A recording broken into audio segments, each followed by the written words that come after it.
Hello everyone, Pedro with you, and in this video I'm going to show you how to fix keyboard delay on MacBook. So actually it is very quick and easy, and I'll show you how to do that, but you'll need to watch this video till the end so you won't miss any important steps.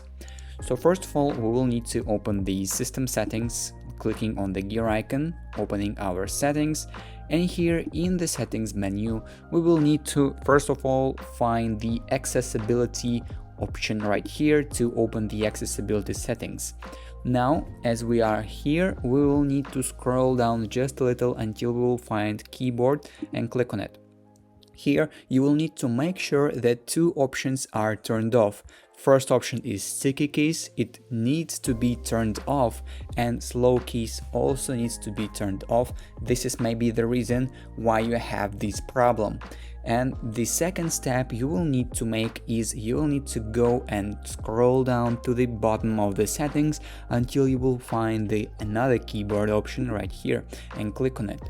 So now you will need to make sure that these sliders are like here, like I have here. So you will need to change the key repeat rate to the fast mode. So move the slider to the right, check if you will like better it to be here or here, it depends on you, and delay until repeat needs to be on the short or near the short mode. So basically that is it. That is how you can fix keyboard delay on MacBook. If you found this video useful, leave a like and subscribe to the channel. Thank you.